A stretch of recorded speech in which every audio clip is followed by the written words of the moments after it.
Hello students, welcome to my YouTube channel. Myself CMA Harsh Sompura.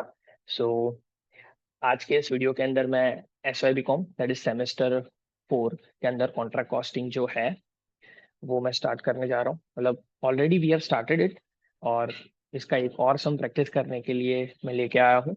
Video start करने से पहले मैं आपको एक रिक्वेस्ट करना चाहता हूँ. अगर आपको ये वीडियो अच्छा लग रहा है तो please do like share and subscribe. अपने दोस्तों के साथ भी शेयर कीजिए. जितना शेयर कर पाएंगे उतना मेरे लिए भी अच्छा रहेगा और आपके लिए भी अच्छा ही रहेगा. ठीक है. तो ये हमारा एक और सम है जो प्रैक्टिस कर रहे हैं. देखो ये सारे एग्जाम ओरिएंटेड सम्स ही है जो अच्छे से आप प्रैक्टिस करके चले जाओगे तो मैक्स टू मैक्स आपका सारा कंप्लीशन हो ही जाएगा. इससे ज्यादा करने की जरूरत नहीं है. इसकी पीडीएफ टेलीग्राम चैनल के ऊपर अपलोडेड है. आप ये सम्स की पीडीएफ वहां से ले सकते हो. अच्छे से आप कर लोगे. ठीक है. स्टार्ट करते हैं. Sonal construction company undertook the construction of a building at a contract price of 4,80,000. 4,80,000 rupees का क्या है कॉन्ट्रैक्ट प्राइस है. The date of commencement of the contract was 1 April 2019. देखो कमिंसमेंट डेट 1/4/2019. जब कॉन्ट्रैक्ट स्टार्ट हुआ ना वो याद रखना जरूरी है. Following cost information is given for the year ended 31 March 2010. 31 March 2010 मतलब पूरे साल कंप्लीट हुआ उसके बाद की इंफॉर्मेशन उन्होंने दी है. 1/4/2019 से लेके 31/3/2010 तक की इंफॉर्मेशन है. पूरी इंफॉर्मेशन उन्होंने दे दी है. ओके. ठीक है. अब अगर उन्होंने खर्चे दिए हुए हैं तो खर्चे मुझे कंसिडर करने हैं. ठीक है ना. तो अगर जो खर्चे दिए हैं तो वो सीधे सीधे मैं आपको बता दूंगा. अगर खर्चे हैं तो सीधा सीधा हम क्या करेंगे खर्चे यहाँ पे अकाउंट में लिख ही देंगे. देखो अल्टीमेटली मैं बता दूं उन्होंने से ना प्रिपेयर कॉन्ट्रैक्ट अकाउंट बोला है. सिंपल सिंपल क्या बोला है प्रिपेयर कॉन्ट्रैक्ट अकाउंट. ठीक है. तो चलो देखते हैं. पहले मटेरियल दिया है डायरेक्ट. तो ये तो कहाँ पे जाएगा सीधा सीधा कॉन्ट्रैक्ट की डेबिट पे जाएगा. खर्चा है. फिर मटेरियल फ्रॉम स्टोर्स. स्टोर्स में से आया मटेरियल खर्चा ही है. डेबिट पे ही जाएगा. स्टोर्स में से मटेरियल लेके आओ कि मटेरियल लेके आओ खर्चा ही है. कॉन्ट्रैक्ट अकाउंट की डेबिट पे सीधा लिख दो जो अमाउंट लिखा है वो. वेजेस खर्चा है डेबिट. डायरेक्ट एक्सपेंस खर्चा है डेबिट. एस्टेब्लिशमेंट चार्जेस खर्चा है डेबिट. प्लांट 96,600 आप लिख सकते हो. 96,600 आप प्लांट लिख सकते हो. उसके अंदर से आपका जो भी यूटिलाइजेशन एंड ऑल सारी चीजें होगी उसके हिसाब से चले वो हम करेंगे. ठीक है. This is important. This is relevant. ये आपको काम आएगा. सब कॉन्ट्रैक्ट कॉस्ट कॉस्ट बोला है ना तो सीधा वो डेबिट पे जाएगा. सेल ऑफ स्क्रैप ये इंपॉर्टेंट है. सेल ऑफ स्क्रैप भंगार आपने सेल किया तो इनकम होती है ना. भंगार सेल करोगे तो इनकम होती है. तो इनकम होती है तो कॉन्ट्रैक्ट की क्रेडिट पे जाएगा. ठीक है. भंगार अगर आप सेल कर रहे हो उससे इनकम हुई तो क्रेडिट पे जाएगा. तो कॉन्ट्रैक्ट कॉस्टिंग कॉन्ट्रैक्ट अकाउंट की क्रेडिट पे जाएगा ये. ठीक है. तो यहाँ पे मैं क्रेडिट लिख देता हूँ. ठीक है. अब एडजस्टमेंट क्या है वो समझते हैं. एडजस्टमेंट बोला है अक्रूवल्स ऑन 31 March 2010 वेजिस 8,100. इसका मतलब क्या. अक्रूवल्स मतलब क्या अभी बाकी है. तो वेजिस यहाँ पे लिखा है कि 81,900 का वेजिस आपने पे कर दिया है और 8,100 का वेजिस अभी पे करना बाकी है. तो प्लस करके लिख देंगे आउटस्टैंडिंग. सिंपल. कॉन्ट्रैक्ट अकाउंट की डेबिट पे वेजेस लिखेंगे उसके अंदर आप प्लस आउटस्टैंडिंग करके प्लस करके लिख देंगे. तो यहाँ पे 8,100 प्लस कर देंगे. That's it. हो गया. फिर उसके बाद उन्होंने बोला है डायरेक्ट एक्सपेंसेस 6,300 बाकी है. तो डायरेक्ट एक्सपेंसेस में प्लस 6,300 लिखेंगे. ओके. वो लिख देंगे. डन है. तो वो भी आउटस्टैंडिंग सेम.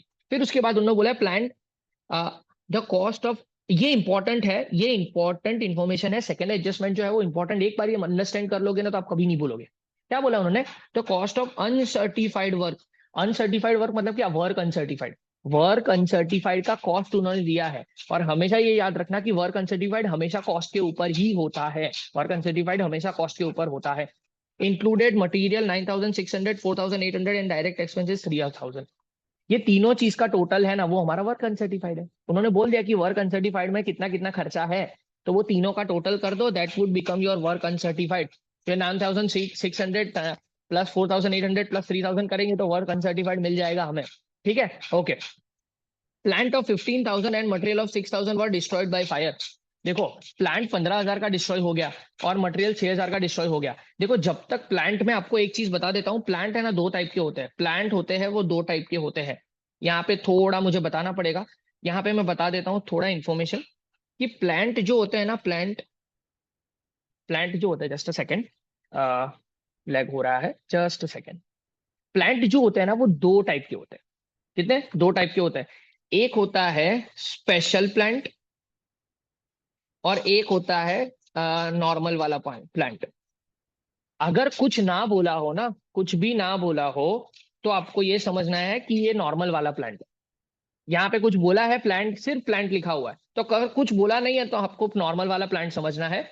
अगर कुछ बोला हो तो स्पेशल वाला प्लांट समझना है कि ये स्पेशल प्लांट है। स्पेशल प्लांट का मतलब क्या, सिर्फ और सिर्फ यही कॉन्ट्रैक्ट के लिए हमने वो प्लांट परचेस किया है। कुछ ना बोले तो हम क्या करेंगे, सिर्फ और सिर्फ नॉर्मल वाला प्लांट है। अब उसकी इंपैक्ट क्या होगी, वो दोनों की अलग तरीके की होगी, वो बता दूंगा। करंटली आपको ये समझना है कि ये नॉर्मल वाला प्लांट है। ओके, चलो आगे बढ़ते हैं। उन्होंने क्या बोला है, देखो उन्होंने बोला है 15,000 का प्लांट डिस्ट्रॉय हो गया एंड 6,000 का मटेरियल डिस्ट्रॉय हो गया। डिस्ट्रॉय हो गया, सिंपल है। अगर कोई चीज आई, अगर कोई चीज आ रही है कॉन्ट्रैक्ट में तो कॉन्ट्रैक्ट के डेबिट पे लिखो, अगर कोई चीज कॉन्ट्रैक्ट में से जा रही है तो कॉन्ट्रैक्ट के क्रेडिट साइड पे लिख दो उसको, simple. It is that simple. तो ये तो नॉर्मल वाला है ना, नॉर्मल वाला प्लांट होता है। अगर कोई नॉर्मल वाला प्लांट है जो आपके पास से जा रहा है तो सीधा सीधा क्रेडिट पे लिख दो उसको। तो हम क्या करेंगे, क्रेडिट पे लिख देंगे, ये दोनों चीजें क्रेडिट पे लिख देंगे। मटेरियल आता है तो कॉन्ट्रैक्ट की डेबिट पे लिखते हैं, मटेरियल जाएगा तो कॉन्ट्रैक्ट की क्रेडिट पे लिखेंगे, ठीक है। स्पेशल प्लांट होगा तो ही अलग ट्रीटमेंट होगी, बाकी इसी तरह से ट्रीटमेंट होगी। क्या करेंगे, प्लांट आया तो डेबिट, प्लांट गया तो credit, simple as that. Okay, चलो तो यहां पे लिख देते हैं फोर्थ वाले में, plant costing 21,000 were sold for 18,000। अब यहाँ पे इंपॉर्टेंट है, 21,000 का प्लांट आपने 18,000 में सेल किया, मतलब 21,000 का कॉस्ट था, आपने 18,000 में बेचा तो 3,000 का लॉस हुआ, तो वो लॉस भी लिखना पड़ेगा, ये याद रखना, ठीक है। जब तक स्पेशल ना बोले ना तब तक आपको नॉर्मल जो मैं बोल रहा हूँ वो एंट्री करनी है। स्पेशल ना बोले तब तक जो मैं समझा रहा हूँ उसी के हिसाब से एंट्री करनी है। क्या करना है, प्रॉफिट है तो प्रॉफिट भी लिखना पड़ेगा, लॉस है तो लॉस भी लिखना पड़ेगा, आया तो डेबिट, गया तो क्रेडिट, सिंपल है। तो 21,000 की चीज आपने 18,000 में बेची है तो मुझे 3,000 का जो लॉस हुआ है तो वो मुझे लिखना पड़ेगा। Material costing 9,000 were sold for 12,000, material costing 9,000 were sold for 12,000। 9,000 रुपए का प्रॉफिट, 9,000 रुपए का कॉस्ट था मटेरियल का, 12,000 में मैंने सेल किया तो 3,000 का प्रॉफिट हुआ, तो वो 3,000 का प्रॉफिट भी मुझे लिखना पड़ेगा। ओके, नॉर्मल है, लिखना पड़ेगा तो लिखना पड़ेगा। ओके, ये भी इंपॉर्टेंट है। डेप्रिसिएशन अप टू 31 मार्च 2010 6,600, मतलब प्लांट के ऊपर पूरे साल का डेप्रिसिएशन 6,600 है। वो तो क्या करना पड़ेगा, at the end of the year work in progress में हमें लिखना पड़ेगा ना, work certified, work uncertified, plant at site and material at site. तो प्लांट में कितनी वैल्यू लिखनी पड़ेगी, वो डेप्रिसिएशन माइनस करने के बाद। मटेरियल एट साइट बोल दिया 15,000, ठीक है। Cash received from contractee was 2,88,000 being 80% of the work certified. क्या बोला है, 80% of the work certified would be considered as your cash received from contractee. Contractee के पास आपने जो 80% आपने लिया है वो, तो अब देखो ये 80% ये कैश रिसीव्ड है। तो अगर मुझे वर्क सर्टिफाइड पे जाना होगा तो मुझे क्या करना पड़ेगा, यहाँ पे वर्किंग में ये दिखाना पड़ेगा। देखो आपको ये दिखाना पड़ेगा कि 80% के ऊपर, 80 के सामने 2,80,000 है, सॉरी 80 के सामने 2,88,000 है, तो 100 के सामने कितना, ऐसा लिखना पड़ेगा आपको। क्या, 80 के सामने 2,88,000 है तो 100 के सामने कितना। तो आपको क्या करना पड़ेगा, cross multiplication, 100 multiply by 2,88,000 divide by 80 करोगे तो आपको वर्क सर्टिफाइड मिलेगा। सिंपल है ना। अब जो 2,88,000, या तो सिंपल सिंपल जब कैश रिसीव्ड दिया हो परसेंटेज, और कैश रिसीव्ड आपको दे दिया तो 2,88,000 डिवाइड बाय 80% कैलसी पे दबाओगे ना तो भी आ जाएगा आंसर। तो आपका जो अमाउंट आएगा ना दैट वुड बी अराउंड ये 3,60,000 आएगा। 3,60,000 वर्क सर्टिफाइड आएगा। तो आपको पता है 3,60,000 इंटू 80% करोगे ना तो आपका ये आंसर आ जाएगा 2,88,000, ठीक है। तो उन्होंने बोल दिया कि वर्क सर्टिफाइड का इतना परसेंट आपको तो कॉन्ट्रैक्ट अकाउंट बनाना है, और लास्ट में उन्होंने बोल दिया 3/4 प्रॉफिट आपको ट्रांसफर करना है कैश बेसिस के ऊपर पीएनएल में। तो आप जो फॉर्मूला नहीं करते हम, कि जो प्रॉफिट आया उसके अंदर से हम profit multiply by 2/3 into cash received upon work certified, यहाँ पे 2/3 की जगह पे 3/4 यूज करना है, उन्होंने बोल दिया तो वही यूज करना है। तो profit multiply by 3/4 multiply by cash received upon work certified करेंगे, दैट्स इट। ओके, तो चलो स्टार्ट करते हैं पहले से। तो चलो जल्दी से स्टार्ट करते हैं। क्या है चीज, देखो सबसे पहले जो खर्चा है वो मैं लिख देता हूँ। खर्चा देखो 1,53,900 खर्चा लिख दिया। देखो यहाँ से ऑलरेडी मैं ऊपर से सिर्फ स्टार्ट कर रहा हूँ, यहाँ से स्टार्ट किया है मैंने, 1,53,900 लिख दिया। 31,500 का खर्चा मैंने यहाँ पे लिख दिया मटेरियल फ्रॉम स्टोर्स, देख लो to material from stores, material आया, लिख दिया खर्चा। वेजिस का खर्चा 81,000 था, 81,000 में मैंने 8,100 ऐड कर दिया। देखो आपको कैसे लिखना है, मटेरियल लिखना है इनर कॉलम में, प्लस आउटस्टैंडिंग वेजेस लिखना है 8,100, टोटल करके आउटर कॉलम में 90,000 लिख देना, that is fair enough. Okay, फिर डायरेक्ट एक्सपेंस है 26,100, उसके अंदर 6,300 ऐड करके लिखना है, डायरेक्ट एक्सपेंस 32,400 आ जाएगा, डन है। फिर एस्टेब्लिशमेंट चार्जेस उन्होंने बोल दिया है 9,000, तो यहाँ पे मैंने 9,000 लिखा हुआ है टू एस्टेब्लिशमेंट चार्जेस। प्लांट है 96,600, देखो प्लांट हमारे पास पड़ा हुआ है, तो प्लांट मैंने 96,600 डेबिट पे लिखा हुआ है। ओके, डेबिट पे मैंने लिखा हुआ है। सब कॉन्ट्रैक्ट चार्जेस उन्होंने 9,000 लिखा है, तो 9,000 सब कॉन्ट्रैक्टिंग चार्जेस लिख दिया। जो डेबिट वाले खर्चे थे वो सारे मैंने लिख दिए। फिर सेल ऑफ स्क्रैप मतलब मेरी इनकम है, sale of scrap would be my income, तो सेल ऑफ स्क्रैप यहाँ पे 6,000 मैंने लिख दिया, देखो income, sale of scrap would be my income, तो मैंने क्रेडिट साइड पे लिख दिया।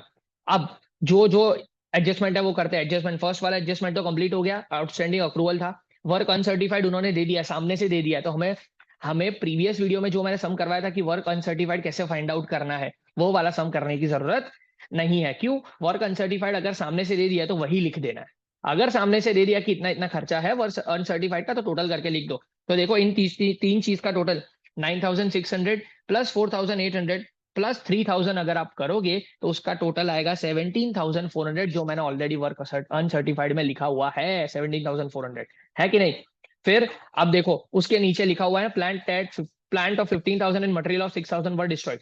मटेरियल आया तो डेबिट, मटेरियल जाएगा तो क्रेडिट। मटेरियल आया तो डेबिट, मटेरियल जाएगा तो क्रेडिट। प्लांट आएगा तो डेबिट, प्लांट जाएगा तो क्रेडिट। कितनी कितनी चीज देखो, 6,000 का। देखो प्लांट कितने का चला गया, 15,000 का, तो by loss of plant account लिखा मैंने, by loss of plant account 15,000 लिख दिया, चला गया plant. By loss of material account देख लो 6,000 लिखा। जितने रुपए का गुड्स प्लांट एंड मटेरियल चला गया तो वो चला गया। उसको नॉर्मली समझना है, जब तक स्पेशल ना बोले तब तक स्पेशल ट्रीटमेंट नहीं देनी है, नॉर्मल ट्रीटमेंट, आया तो डेबिट गया तो credit, simple as that. Okay, फिर उसके बाद उन्होंने बोला है, नेक्स्ट बोला उन्होंने, plant of 21,000 were sold for 18,000। 21,000 की चीज 18,000 में बेची, 18,000 में बेची, 18,000 रुपए मुझे मिले, तो बैंक अकाउंट इनकम हुई ना, इनकम हुई, तो bank account debit to contract account. Income होती है तो कहाँ पे लिखते हैं, क्रेडिट साइड पे लिखते हैं। तो देख लो ये बाय बैंक अकाउंट 18,000 लिखा है, बाय बैंक अकाउंट ब्रैकेट में आपको लिखना है प्लांट सोल्ड, 18,000 रुपए मिले मुझे। अब लॉस हुआ तो लॉस हमेशा क्रेडिट पे लिखना पड़ेगा। मशीनरी में देखो लॉस हमेशा कहाँ पे लिखना पड़ता है, क्रेडिट में। मशीनरी अकाउंट में भी आप वही करते हो ना नॉर्मली, लॉस आप क्रेडिट पे लिखते हो, प्रॉफिट डेबिट पे लिखते हो। तो अगर लॉस हुआ, कितने रुपए का लॉस हुआ, 3,000 रुपए का लॉस हुआ, देख लो 3,000 रुपए का लॉस मैंने कहाँ पे लिख दिया, क्रेडिट साइड पे लिख दिया, by loss on sale of plant 3,000 रुपए। ठीक है, सिंपल सिंपल बोलू ना तो 21,000 डेबिट पे लिखे थे, डेबिट पे 21,000 रुपए का प्लांट जो था वो पूरा का पूरा चला गया, तो मुझे क्रेडिट पे 21,000 तो लिखने पड़ेंगे ना, उसमें से मुझे मिले कितने, 18,000, तो 3,000 का लॉस हो गया। तो 3,000 का लॉस यहाँ पे, ये मैंने लिख दिया लॉस 3,000 का। अगर प्रॉफिट होता तो मैं प्रॉफिट यहाँ पे क्रेडिट साइड पे लिखता, अगर प्रॉफिट होता तो क्रेडिट साइड पे लिखता, to profit on sale of plant, जितना भी प्रॉफिट होता वो। अब दूसरा देखो, उन्होंने बोला है कि 9,000 का मटेरियल जो था वो मैंने 12,000 में बेच दिया, पैसे कितने मिले, 12,000 मिले। हाँ, तो बाई बैंक अकाउंट कितना लिखना पड़ेगा, 12,000। जो मैंने प्लांट को सेल कर, सॉरी मटेरियल सेल करके 12,000 रुपए कमाए। अब कितना प्रॉफिट हुआ, प्रॉफिट हुआ तो डेबिट पे लिखना है, लॉस हुआ तो क्रेडिट पे लिखना है, it is that simple. Okay, loss हुआ 3,000 रुपए का, सॉरी प्रॉफिट हुआ 3,000 रुपए का, तो देख लो profit on sale of material 3,000 रुपए मैंने लिखे हुए है, 3,000 रुपए लिखे हुए। देखो एकदम सिंपल सिंपल, एकदम चीजें वाइज बता रहा हूँ एक एक चीज। अब फिफ्थ वाले में देखो, अब उन्होंने बोला डेप्रिसिएशन टिल 31 मार्च 2010, प्लांट के ऊपर डेप्रिसिएशन 6,600 का है।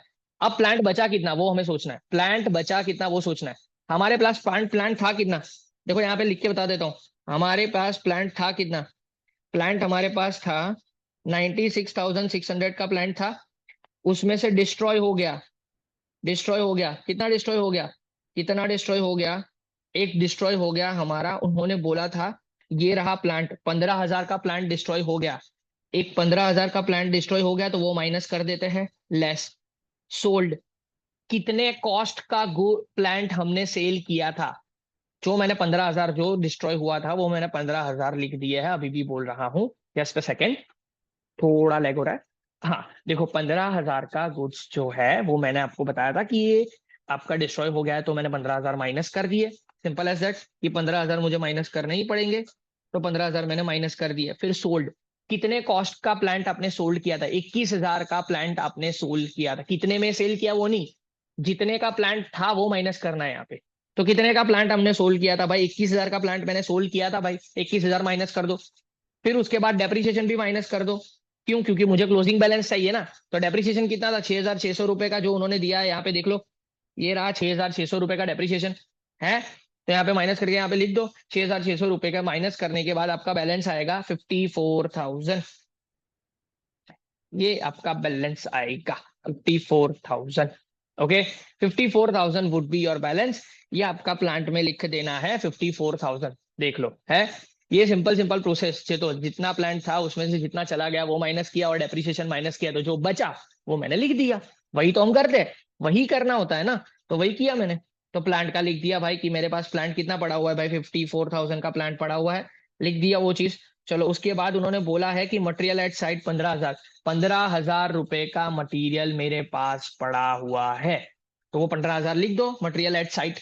वर्क इन प्रोग्रेस में लिखते हैं कि नहीं मटेरियल एट साइट, लिख दिया 15,000। फिर उसके बाद बोला है कॉन्ट्रैक्ट इन है 2,88,000, वो तो 80% था, वो तो 3,60,000 का वर्क सर्टिफाइड, मैंने बोला था वर्क सर्टिफाइड तो ऑलरेडी पहले से हमने निकाल चुके हैं, 3,60,000 आ जाएगा। ठीक है, ये सारे वर्किंग आपको दिखाने पड़ेंगे, वर्क सर्टिफाइड 360 जो निकाला वो नीचे दिखाया है मैंने, प्लांट का जो वर्किंग था वो भी मैंने नीचे दिखाया है। ठीक है, सारी इन्फॉर्मेशन जो उन्होंने बोली थी वो लिख दी। ठीक है, सब कुछ हो गया। ठीक है, वर्क सर्टिफाइड का टोटल करेंगे, ये वर्क इन प्रोग्रेस का टोटल किया। ठीक है, ये सारी चीज ऑलरेडी हमने लिख चुके थे, तो इसका टोटल करेंगे। क्रेडिट साइड का टोटल आएगा 5,06,400, वो यहाँ पे लिखेंगे 5,06,400, उसमें से ये सारे खर्चे माइनस करेंगे, ये सारी चीजें माइनस करेंगे, तो हमारे पास आएगा ये दोनों का टोटल, दैट इज 81,000 हमारे पास आएगा। 81,000 रुपीज हमारे पास प्रॉफिट टोटल दिखेगा इन डिफरेंस। तो हमें क्या करना है, उन्होंने बोला है कि 3/4 प्रॉफिट आपको कैश बेसिस के ऊपर ट्रांसफर करना है। 3/4 प्रॉफिट कैश बेसिस के ऊपर, तो आपको सिंपल बोल रहा हूँ, जितना भी प्रॉफिट आए वो लिखो ब्रैकेट में, इसी वजह से 2 PNL लिखा है और ब्रैकेट भी बता दिया है। 81,000 मल्टीप्लाई बाय 3/4, 3/4 उन्होंने बोला है 3/4, इसी वजह से 3/4 यूज कर रहा हूँ, multiply by cash received upon work certified.